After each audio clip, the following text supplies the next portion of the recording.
Berikutnya, near the end of section 4.1, we study the problem in which the velocity of an object at time t is given by v equal f of t, which is equal to a quarter of t cubic plus 1. We found that the distance traveled from time t equals 0 to t equals 3 is equal to 1 to 9/16 dengan limit itu kan. Limit n kita berhingga karena pakai poligon luar, pakailah itu ya, TI. Itu adalah bagian dari, itu merupakan luas daerah yang dibatasi oleh PT FT sama dengan 1/4 pangkat 3 ditambah 1 dari 0 sampai 3 T. So using the terminology from section 4.2, we now see that the distance traveled from time t equals 0 to t equals 3 is equal to the definite integral. Kan luasan itu adalah bisa juga dipakai integral tentu ya, yang tadi integral 0 sampai 3 ft dt. Itulah luas daerah yang dibatasi oleh ft sama dengan 1/4 pangkat 3 tambah 1 atau t.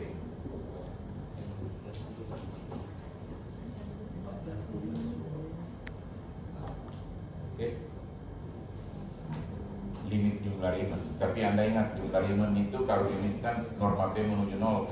Cuma kalau Anda pakai jumlah Riemann-nya, Anda partisi sama panjang, ya, kemudian mengambil titik sampel di ujung kanan selang, maka dia jadi poligon dalam. Poligon luar, kalau ujung kiri selang jadi poligon dalam. That's important to put in your memory. Ya.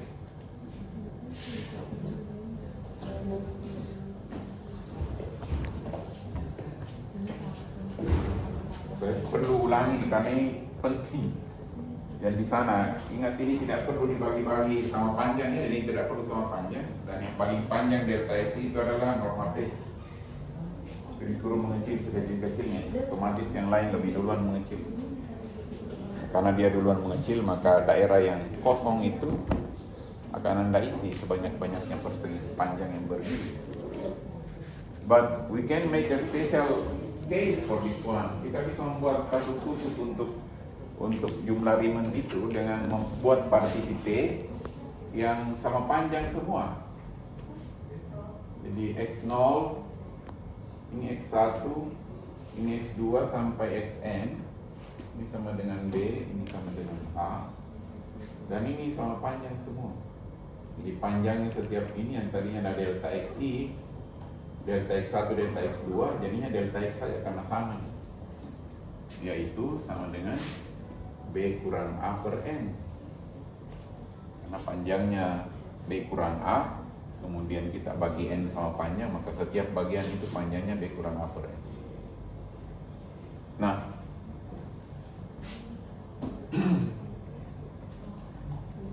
ini bentuk khusus dari partisi untuk jumlah Riemann. Kemudian titik sampel, Anda masih ingat titik sampel? Titik sampel yang pertama x bar i itu, x bar 1, itu bisa diambil dari ini sampai sini. Artinya bukan diambil semua dari sini sampai sini, but you can choose, you can hit any point from this end to this end. Anda bisa mengambil titik sebarang dari ujung kiri sampai ujung kanan, berarti termasuk ujungnya. Kalau Anda mau ngambil ujungnya boleh, mengambil tengahnya, ujung-ujung itu boleh, mengambil yang cenderung ke sini boleh, karena titik sampel adalah sebarang yang Anda bisa ambil. Nah, selanjutnya sama dengan tadi, sifatnya bahwa kalau dalam partisi untuk jumlah Riemann itu Anda bisa membaginya tidak sama panjang, berarti boleh sama panjang, kan? Tidak mesti sama panjang. Jadi kalau sama panjang boleh kan? Kita buat sama panjang, boleh. Sekarang titik sampel di setiap subinterval itu boleh sebarang yang Anda ambil, bisa panjang ini, panjang ini. Di sampel x1 itu, x bar 1, mulai dari sini sampai sini, ini semua boleh Anda ambil. Tapi satu sembarangan nanti. You choose. Karena boleh sembarang begitu, kita boleh tetapkan juga. Kita boleh memilih yang spesifik. Dan kalau Anda memilih yang ujung kanannya semua, jadilah ini X bar 1, boleh. Ini X bar 2. X bar 2 sama dengan X2. X bar 1 sama dengan X1. Berarti nanti ini adalah X bar N yang sama dengan Xn. Kalau Anda mau ujung kirinya semua, berarti Anda pilih X bar 1 sama dengan X0, X bar 2 sama dengan X1, sampai X bar ke N adalah Xn kurang 1. Boleh itu. Anda ambil ujung kiri semua, atau ujung kanan semua, boleh juga tengah-tengahnya semua. Kan mau tanya. It depends on you. You may choose. Nah, kalau misalnya Anda katakanlah memilih ujung kiri semua seperti ini, ingat apa X bar gunanya? X bar gunanya itu untuk menentukan persegi panjang yang berdiri di situ. Dan bayangkan kalau begini ya. Kemudian inilah X1, X2 sampai Xn. Anda mengambil X0 sebagai X bar 1. Berarti persegi panjang yang pertama akan bertinggikan ini Fx bar 1. Persegi panjang yang kedua tingginya adalah ini Fx bar 2 yang sama dengan Fx1. Ini Fx bar 1 sama dengan Fx0. Jadi inilah persegi panjang yang pertama. Inilah persegi panjang yang kedua. Dan Anda melihat bahwa kalau begini, itu jadinya jatuh ke poligon dalam. Jadi pakai ini cara poligon dalam. Yang akhirnya dapat sigma, Anda ganti semua sigma I kuadrat, sigma I, sigma 1, sigma I pangkat 2, sigma I pangkat 3, lalu gabungkan semua jadi fungsi dalam N. Untuk mencari luas terakhir adalah Anda limitkan N mulai berhingga, pasti jadi. Poligon dalam, jadi poligon dalam gini jumlah ini. Kalau Anda mau pakai pandangan yang kedua, jadi Anda mengambil ujung kanan semua. Jadi X bar 1 itu adalah X1, X bar 2 X2 seperti itu. Jadinya gambarnya bagaimana? Inilah X bar 1. Ya, sama dengan X1. Jadi ini akan menjadi tinggi persegi panjang pertama. Tingginya sebegini, berarti persegi panjangnya begini. Ya, X bar 2 nanti begini. Di X2 berarti tinggi persegi panjang adalah ini.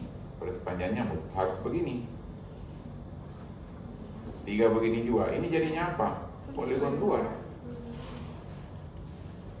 Dan bedanya poligon luar poligon dalam hanya pada pengambilan X kurang XI kurang 1 atau XI saja Anda pakai. Lebih rumit kalau poligon dalam itu, karena Anda harus mengurangi 1 baru mengerjakan nantinya. Jadinya kan akan begini ya, Fx I kurang 1 nanti dikali delta X.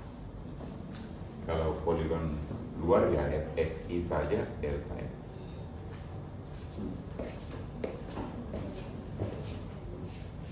Ya, seperti itu ceritanya. Jadi kedua bentuk khusus ini boleh dipakai untuk menghitung integral tentu atau integral Riemann yang aslinya mengatakan tidak perlu Anda bagi sama panjang. Artinya kalau garisnya tidak sama panjang boleh jalan. Dan kalau begitu berarti sama panjang juga boleh. Panjang boleh, dan inilah yang kita pakai kemungkinan itu boleh sama panjang. Jadi sampel boleh sembarang kita pakai. Kalau boleh sembarang berarti boleh juga tertentu. Begini, kalau sembarang mau pakai kalau hari Rabu ya pakaian. Tapi kan Anda boleh juga menetapkan di kelas. Kalau Rabu kita pakai kotak-kotak semua. Dan mau apa itu? Padahal Anda boleh pakai sembarang. Kalau boleh pakai sembarang berarti bolehnya ditetapkan juga, tergantung kesepakatan Anda. Ada DC-nya untuk hari Rabu. Dress-code. Itu mau. Tapi kalau hari Senin, ditetapkan bahwa harus pakai seragam, tidak boleh ke sembarang itu. Itu logikanya. Kalau ditetapkan bahwa harus seragam, jangan pakai sembarang. Tapi kalau boleh di sembarang, Anda boleh pakai seragam, terserah. Buktinya yang lalu ada hari pertemuan keberapa itu, mana hari Rabu Anda boleh pakai sembarang, dia pakai seragam SMA-nya. Tidak ada yang larang.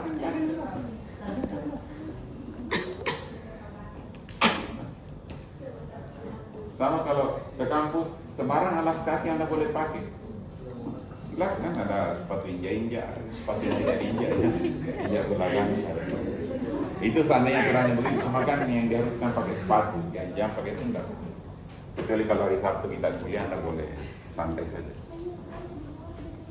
Karena bukan di hari resmi.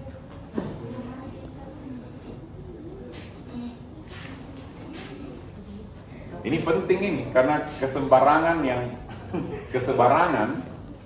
sebarang itu maksudnya sebenarnya, saya pernah jelaskan, I think, arbitrarily means that you take it as you like. Sebarang. Bisa juga artinya satu barang itu. Satu barang yang Anda pilih tanpa dipikir. Satu barang, sebarang. Jadi satu karang sekarang. Satu lama selama. Enggak lah. Tidak semua itu artinya satu. Kalau seksi itu kan satu ksi.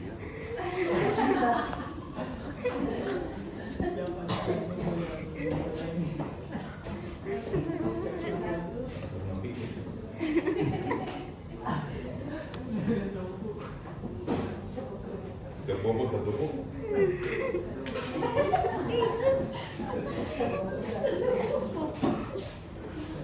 Yang ada ya sepupu satu kali. Ada sepupu yang dah sepupu. Ada sepupu yang dah sepupu. Uang bersaudara. Ada sepupu yang dah kalau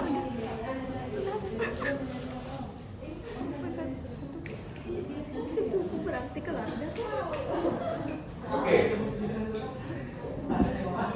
Kita lanjut ya. Since the velocity is positive for all t greater or equal than 0, t greater than or equal to 0, the distance traversed through time t is equal to the position of the object at time t.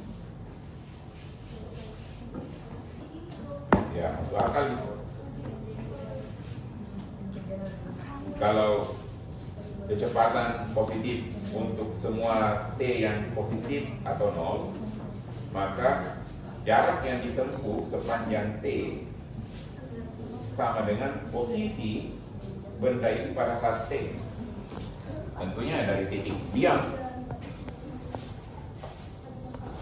No.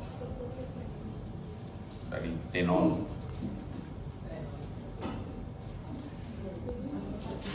Jaraknya adalah ini pasti. Meskipun ini S sama dengan bilangan d tertentu, tapi kan ini S menyatakan jarak ke sini. Yaitu jarak yang ditempuh. Oke. Posisi adalah ini. SP. Inilah menyatakan posisinya pada saat T ya panjang ini lah. Kan ini jarak sesungguhnya. Jarak dari titik diam.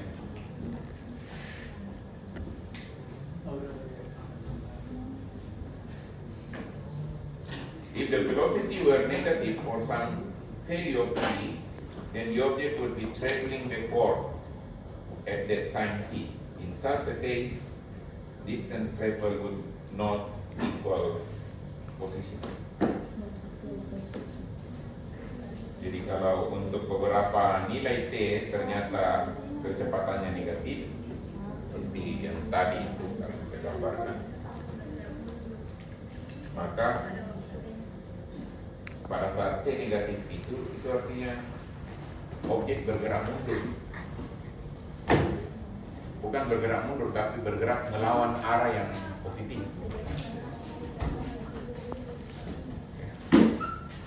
Jadi tadinya begini, tiba-tiba nilai PT-nya negatif, ya begini, balik, bukan mundur tapi berbalik arah, melawan arah yang positif.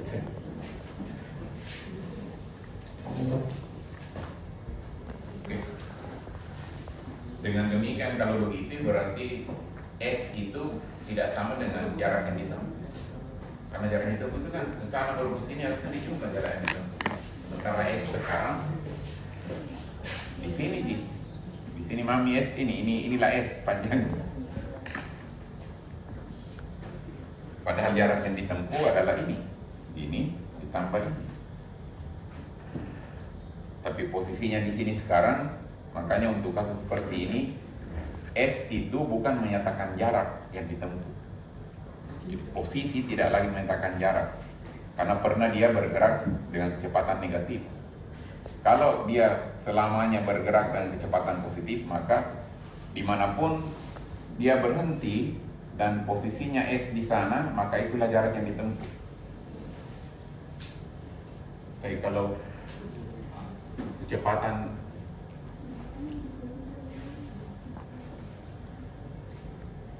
negatif kan agak lain.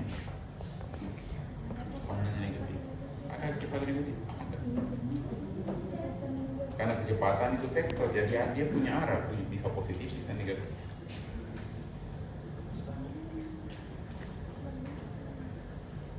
Ya, dan dia bukan bergerak mundur, tapi bergerak melawan arah positif.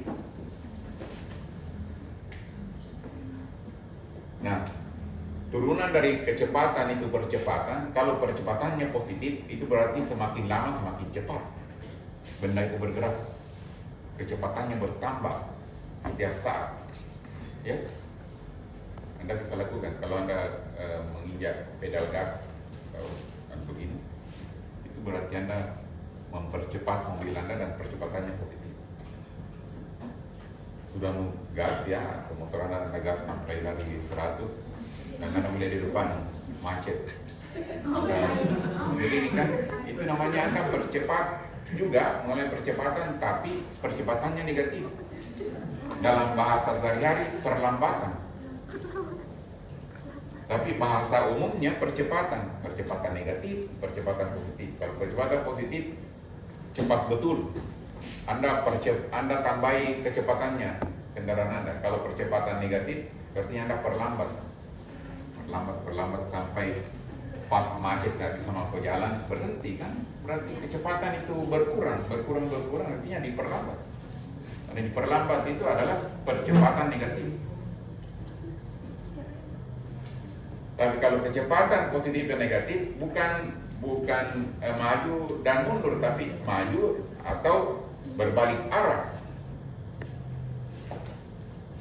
Kalau percepatan negatif bukan bilang kasih mundur, jalan enggak, balik arahnya kan enggak cocok itu dipikir. Apalagi ada orang mengatakan kalau mobil bisa mundur, motor juga bisa, tapi kalau pesawat jadi terbang bisa kasih mundur. Enggak bisa.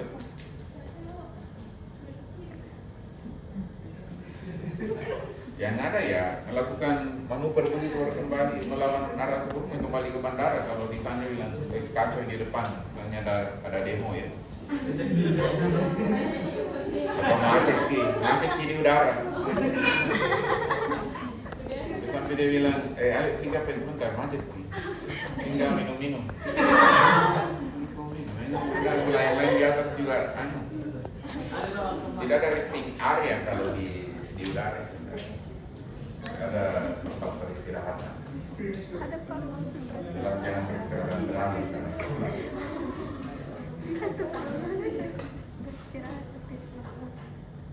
Anda harus dapat ini penalarannya. Anda bisa baca langsung itu. We could use the same reasoning. Kita bisa menggunakan penalaran yang sama. Itu namanya tadi semua bernalar tadi. Anda gunakan logika. Kasih contoh-contoh ini. Jadi kalau kecepatan negatif, mundur, tidak. Bukan berbalik arah kecepatan negatif. Kalau percepatan negatif diperlambat. Percepatan positif dipercepat. Accelerated ya. Acceleration kan percepatan. Velocity kecepatan. Velocity kecepatan kemudian percepatan itu semua vektor. Jadi ada arahnya memang. Jadi secara negatif, para positif atau arah yang lain yang Anda tentukan dengan derajat. Ya. Makanya kalau ditanya berapa kecepatannya motormu tadi, kenapa kok sampai di sini lama sekali? Bukan kecepatan itu tanyakan sebenarnya. Kecepatan. Bukan, yang Anda tanyakan itu laju. Oh, laju.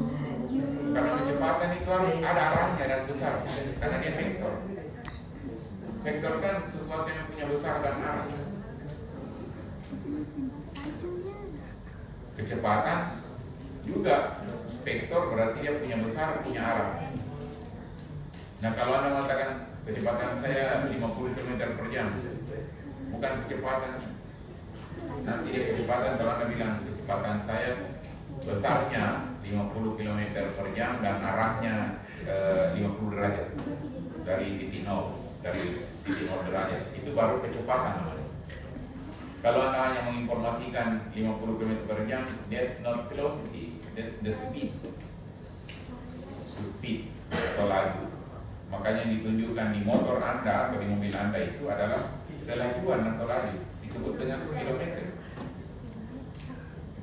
Karena laju adalah speed. Kalau kecepatan velocity.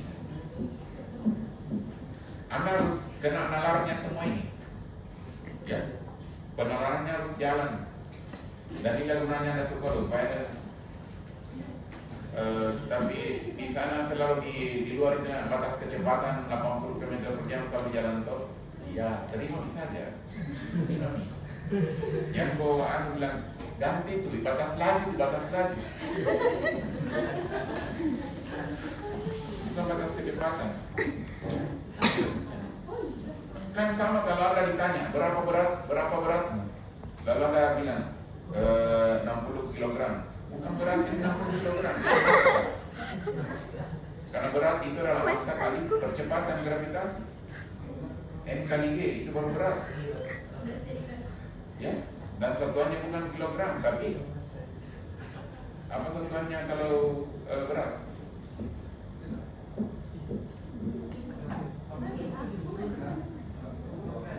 Hah? Berat. Newton. Ya.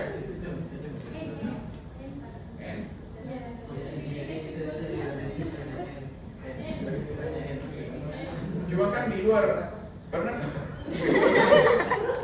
pasti ditanya tinggi berat. Tinggi aman karena tinggi itu ya sentimeter atau meter misalnya per kaki. Tapi kalau berat pasti di situ titik-titik gram atau kilogram. Nah, itu satuan massa menurut ilmu pengetahuan, bukan satuan berat. Karena berat di dalam pengetahuan di fisika ada tong satuannya lain. Massa, berat, the weight and the mass itu berbeda.